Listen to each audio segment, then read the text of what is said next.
할렐루야. 아멘. 오늘도 이 자리에 나오신 우리 성도님들을 주의 이름으로 환영하고 축복합니다. 아멘. 여러분, 오늘 말씀 우리가 참 잘 아는 말씀 아닙니까? 베드로와 요한이 성전에 올라가면서 그 성전 미문에 앉아있는 그 안진뱅이에게 나타난 하나님의 놀라운 역사를 기록한 본문의 말씀이잖아요. 오늘 본문은 아주 묘한 장면으로 시작됩니다.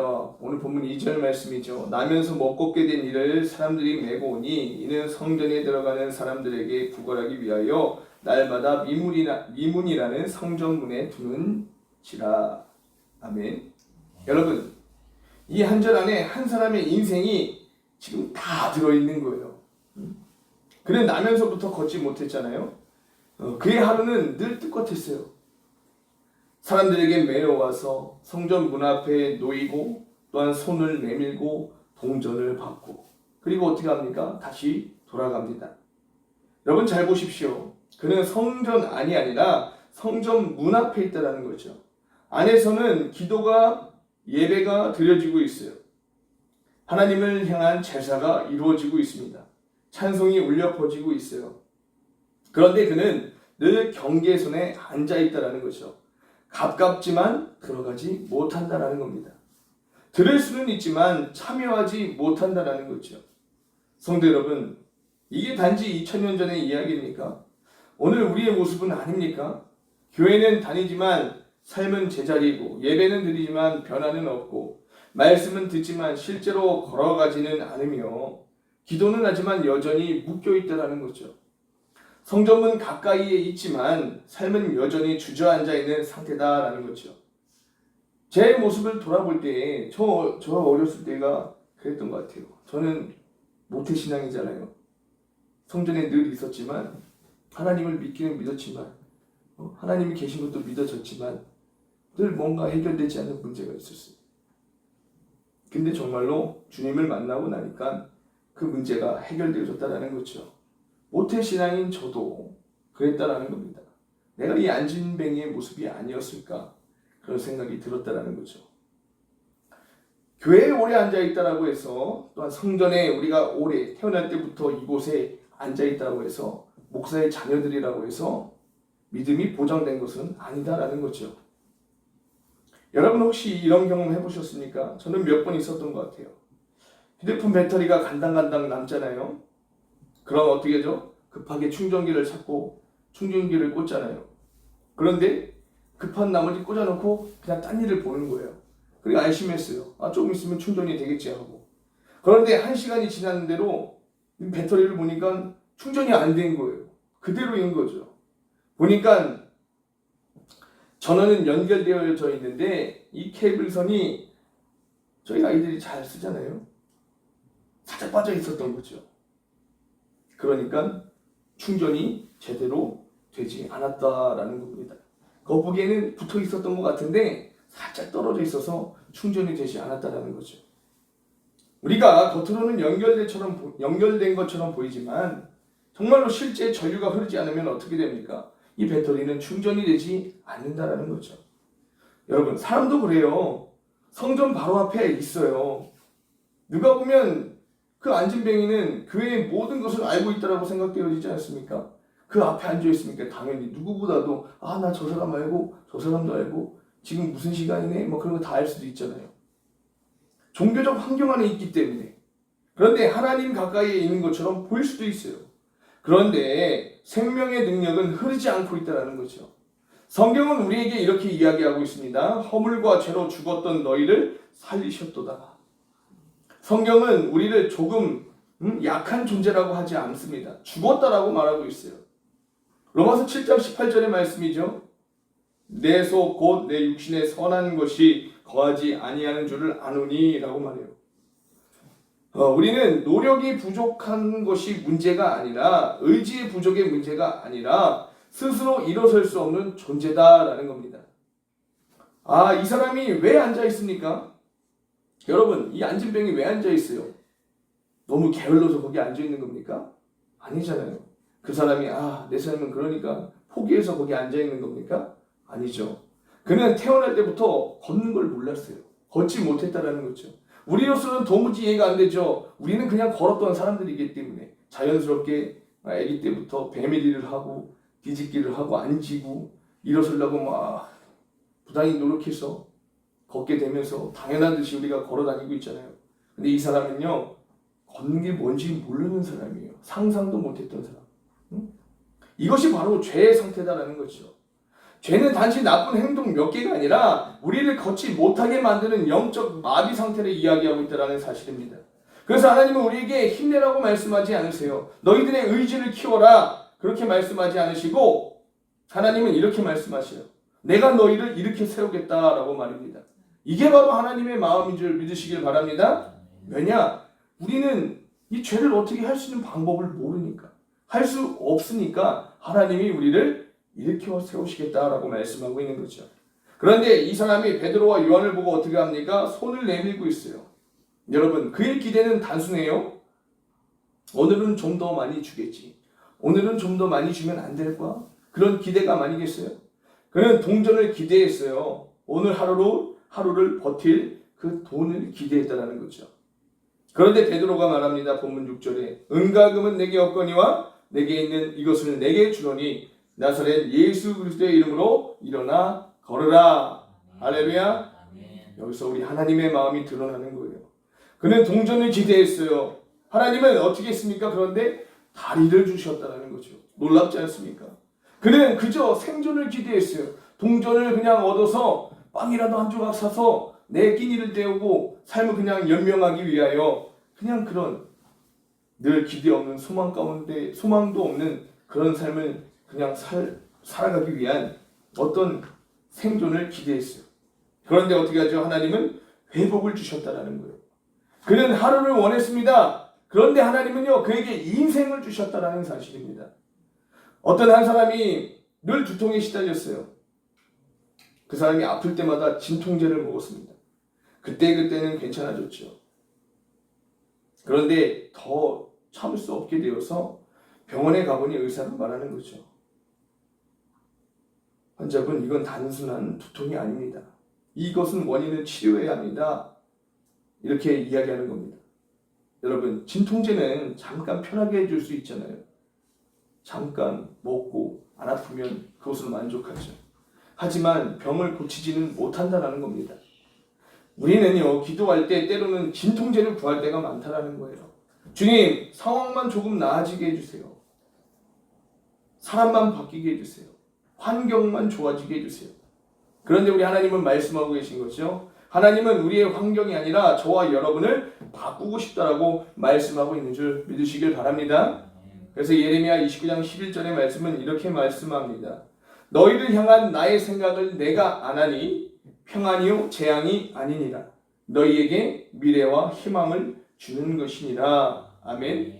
하나님은요 우리에게 미래와 희망을 꺾어버리시는 게 아니라 희망 없고 소망 없는 우리들에게 미래와 희망을 주는 것이에요. 놀랍지 않습니까? 죄 가운데 있는 우리에게 어떤 소망을 기대할 수가 있겠어요? 멸망밖에 없는데. 근데 주님은 우리 가운데 오셔서 우리에게 미래 그리고 저 하늘나라 저 천국에 갈 수 있는 소망과 희망을 주신 줄 믿으시길 바랍니다. 우리 하나님은요 임시 처방을 원하지 않으세요. 근본적 회복을 원하신다라는 거죠. 왜 하나님은 이 안진뱅이에게 돈을 주지 않으셨습니까? 돈은 그를 내일도 다시 그 성전 문 앞에 앉게 만들 수 있기 때문이다라는 거죠. 하지만요 그가 걷게 되면 그는 더 이상 거기에 앉아있지 않아도 된다라는 겁니다. 하나님의 마음은 우리를 구걸하는 인생으로 두는 것이 아니라 걸어가는 인생으로 세우는 것임을 믿으시길 바랍니다. 그래서 요한복음 10장 10절 말씀에 이렇게 말씀합니다. 내가 온 것은 양으로 생명을 얻게 하고 더 풍성히 얻게 하려는 것이라 라고 말이죠. 하나님은 우리를 버티는 존재로 두지 않으시고 풍성하게 하기를 원하시는 분이시다라는 사실이에요. 그러므로 성도 여러분, 우리는 무엇을 구하고 있습니까? 이 안진뱅이처럼 동전을 구합니까? 아니면 걷게 되는 두 다리를 원하십니까? 여러분, 상황의 개선을 원하십니까? 아니면 인생의 회복을 원하십니까? 성령은 오늘도 우리에게 묻고 있습니다. 네가 원하는 것은 은과 금이냐 아니면 예수님의 이름이냐고 말이죠. 성도 여러분, 여기서 우리가 반드시 던져야 할 질문이 하나 있어요. 왜 베드로는 이렇게 담대할 수 있었습니까? 라는 거죠. 이 사람, 이 베드로는요, 며칠 전만 해도 그는 예수를 어떻게 해요? 3번이나 부인했던 사람 아닙니까? 닭 울음소리에 무너져 통곡하던 그런 사람이었어요. 사람들 눈을 피하던 그런 사람이었어요. 자신의 연약함을 누구보다도 잘 아는 사람이 바로 이 베드로였습니다. 그런데 오늘 그는 성전 한복판에서 지금 공개적으로 당당하게 이렇게 외치고 있는 거죠. 나사렛 예수 그리스도의 이름으로 일어나 걸어라. 할렐루야. 환경도 크게 달라지지 않았어요. 성격이 베드로가 갑자기 바뀐 것도 아닙니다. 근데 무엇이 달라졌습니까? 사도행전 2장에 답을 주지 않습니까? 성령 충만이었다라는 거죠. 성령은 어떤 감정의 흥분이 아닙니다. 성령은 분위기의 어떤 열기가 아니에요. 성령은 예수님의 이름을 실제로 믿게 만드는 능력임을 믿습니다. 그래서 요한복음 14장 12절의 말씀에 예수님은 이렇게 말씀하셨어요. 나를 믿는 자는 내가 하는 일을 그도 할 것이요 라고 말합니다. 그리고 요한복음 14장 26절에서는 이렇게 말해요. 보혜사 곧 하나님께서 내 이름으로 보내실 성령 그가 너희에게 모든 것을 가르치고 내가 너희에게 말한 모든 것을 생각나게 하리라. 아멘. 성령은 예수님을 기억하게 하신다라는 거죠. 성령은 예수님을 증거하게 하신다라는 사실이에요. 그리고 이 성령은 예수의 이름을 붙들게 하신다라는 거죠.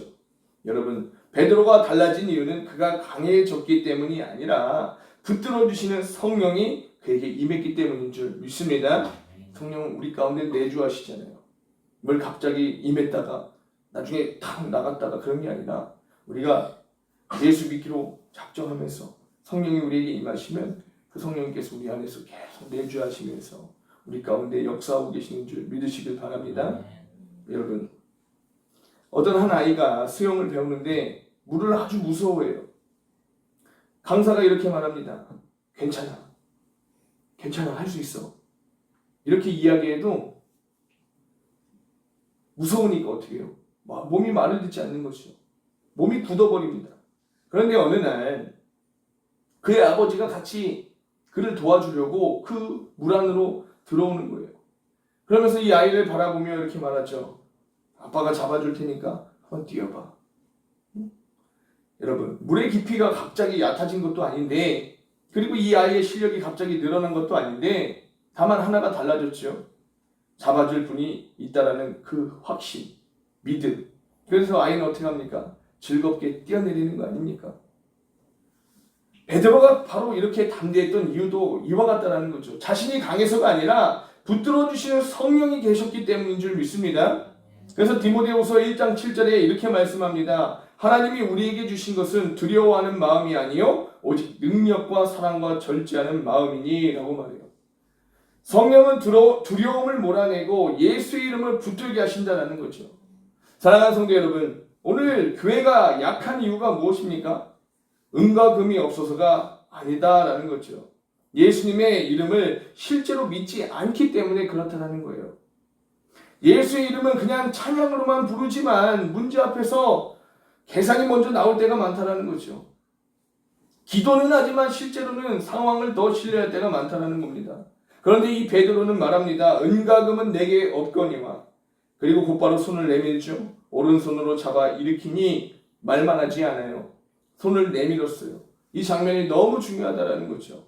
성도 여러분, 우리가 일어난 것이 아닙니다. 잡혀 일어났다라는 거죠. 이게 바로 은혜다라는 겁니다. 로마서 5장 8절에 말해요. 우리가 아직 죄인 되었을 때라고 말하잖아요. 우리가 준비되었을 때가 아니라 우리가 충분히 회개했을 때도 아니라 우리가 못 걷고 있을 때 하나님이 먼저 손 내밀어 주셨다는 것을 절대 잊으시면 안 됩니다. 내가 잘나서 하나님을 선택한 것도 아니고 내가 그 하나님을 알아본 것도 아니에요.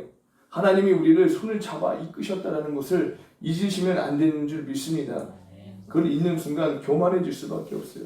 내가 그 하나님을 선택한 것처럼 오늘 기분 좋으니까 예배 드려주지. 오늘 뭐하니까. 기분대로 예수 믿으면 안 된다는 거예요. 여러분, 이 장면은 마치 에스겔 37장의 마른 뼈 골짜기와 같아요. 마른 뼈는요 스스로 움직이지 못합니다. 그러나 하나님의 영이 임하자 어떻게 됩니까? 살아난 거 아닙니까? 내가 영을 너희 속에 두어 너희가 살아나게 하리라 라고 말씀하셨어요. 성령은 죽은 것을 살리는 분이시다라는 거죠. 움직이지 못하는 것을 움직이게 하시는 분이시다라는 사실이에요.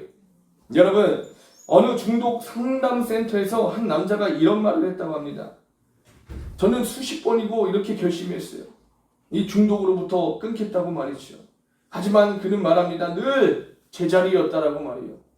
끊고 싶은데 끊지 못했다라는 거죠. 그를 변화시킨 것은 강한 의지가 아니었고 그를 자기를 포기하지 않는 어떤 그런 공동체와 끝까지 손을 놓지 않는 사람들의 붙듦이었다라고 그렇게 고백합니다. 그래서 그는 말합니다. 저는 제가 일어난 게 아닙니다. 그 사람들이 나를 붙들려서 제가 일어난 겁니다. 그렇게 고백했다는 거 아닙니까? 신앙도 마찬가지예요. 우리가 여기까지 온 것은 우리가 잘나서, 우리가 강해서, 특별해서가 아니다라는 거죠. 하나님께 붙들려서 온 것인 줄 믿습니다. 내가 내 신앙 지키려고 하면 우리는 벌써 떠나고 남았어요. 저도 참 목회길이 쉽지는 않았어요. 목회를 안 하려고도 참 많이 방황도 하고 그랬지만 하나님께 붙들려서 지금 이 자리 이곳에 서서 여러분에게 말씀을 전하고 있다는 것이 정말로 하나님의 큰 은혜가 아닌 줄 모르겠습니다. 제가 잘해서가 아니라 제가 능력이 뛰어나서가 아니라 하나님이 그냥 나를 붙들어서 이곳에 세워 놓으셨다는 거죠. 지금도 여전히 붙들려 있고 그렇기 때문에 제가 여기 서 있을 수 있다는 사실입니다. 여러분, 성경은 말이에요. 7절 8절에 발과 발목이 곧 힘을 얻고 뛰어서서 걸으며 라고 말해요. 여기서 보시라는 단어가 중요합니다. 성령의 역사는 상징이 아니다라는 거죠. 위로만이 아니다라는 겁니다. 실제적인 능력이다라는 거예요. 믿음은 능력이 되어야 될 줄 믿습니다. 그래서 고린도후서 5장 17절에 이렇게 말씀하십니다. 누구든지 그리스도 안에 있으면 새로운 피조물이다. 이전 것은 지나갔으니 보라 새 것이 되었도다. 할렐루야. 여러분, 새로워짐은요 비유가 아니에요. 실제다라는 거죠. 그리고 그가 한 일이 무엇입니까? 8절에 하나님을 찬송하니라고 말해요. 기적의 목적은요 여러분 박수가 아니에요. 놀람이 아닙니다. 그저 감탄이 아니에요. 찬양이다라는 거죠. 성령의 역사는 언제나 사람을 세우고 하나님을 드러낸다는 사실입니다. 고린도전서 10장 31절에 이렇게 말합니다. 그런즉 너희가 먹든지 마시든지 무엇을 하든지 다 하나님의 영광을 위하여 하라. 할렐루야. 내가 강해지기 위해서가 아니에요. 내가 성공하기 위해서가 아닙니다. 우리가 성령 충만해야 하는 이유가 바로 여기 있다는 거죠. 하나님을 드러내기 위함인 줄 믿으시길 바랍니다. 성도 여러분, 요즘 사람들은 너무 많이 앉아있어요. 소파에도 앉아있고 핸드폰 앞에 앉아있고 불안 앞에 앉아있고 상처 앞에 앉아있고 과거 앞에 앉아있습니다. 나는 원래 그런 사람이라고, 나는 잘 안된다고, 환경이 그럴 수밖에 없다고. 그 자리에 오래 앉아있다 보니까 그게 정체성이 되었다는 거죠. 이 사람도, 이 안진뱅이도 그랬을 거예요. 성전 문 앞에 앉아있는 그는 그곳이 바로 그의 직장이었고 그 자리가 그의 정체성이었다는 거죠. 내가 있어야 할 자리가 거기다. 그렇게 여겼을 겁니다. 여길 떠나면 자기는 굶어 죽을 거라고, 큰일 날 거라고 그렇게 생각했을지도 모르겠어요. 그러나 하나님의 마음은 언제나 같았습니다. 일어나라고. 여러분, 이사야 60장 1절은 선포합니다. 우리 함께 읽겠습니다. 시작. 일어나라 빛을 발하라. 이는 내 빛이 이르렀고 여호와의 영광이 내 위에 임하였음이니라. 아멘. 오늘도 성령은 말씀하고 계세요. 내가 너를 붙들어 일으키겠다고. 여러분, 성령 충만은 선택이 절대 아니에요. 앉아 있을 것인가 일어날 것인가의 문제다라는 거죠. 여러분, 예수의 이름은요 오늘도 능력인 줄 믿으시길 바랍니다. 성령님은 오늘도 저와 여러분을 일으키신다라는 거죠. 이 밤에 우리가 이렇게 함께 기도하기 원합니다. 주님, 내가 앉아있던 자리에서 일어나게 하여 주옵소서. 예수님의 이름을 실제로 믿게 하여 주시옵시고 성령님 저를 붙들어 세워 주옵소서. 그 은혜가 정말로 이 예배 가운데 실제가 되기를 주님의 이름으로 간절히 축원합니다. 아멘.